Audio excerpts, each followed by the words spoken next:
খুব ভিড় হবে চারপাশে।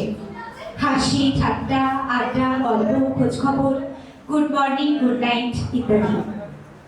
সারাদিন কথা হবে, দুর্বলতা শোনা হবে, উইকেন্ডে দেখা হবে, মিছিমিছি নেশা হবে।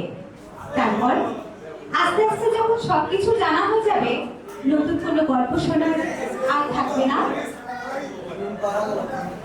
যখন কোথাও কোনো রহস্য থাকবে না একটু, তখন আস্তে আস্তে লিখতে শুরু করবে যোগাযোগের ছাড়বাতি। আর কথা হবে না, গল্প হবে না, no good night no good morning. মাস কেটে যাবে, তারপর বছর।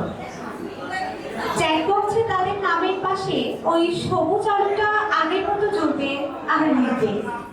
আমরা দেখব তবু আগের মতো তাদের জ্বলা আর মেধার মাঝের সময়টার শরীর হতে যাব না।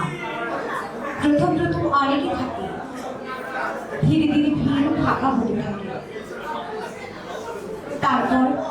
তারপর থেকে যায় মাত্র হাতে গোনা কয়েকজন, যারা আমাদের সমস্ত রহস্য উন্মোচনের পরেও সমান আগ্রহে আমাদের পাশে থেকে যায়।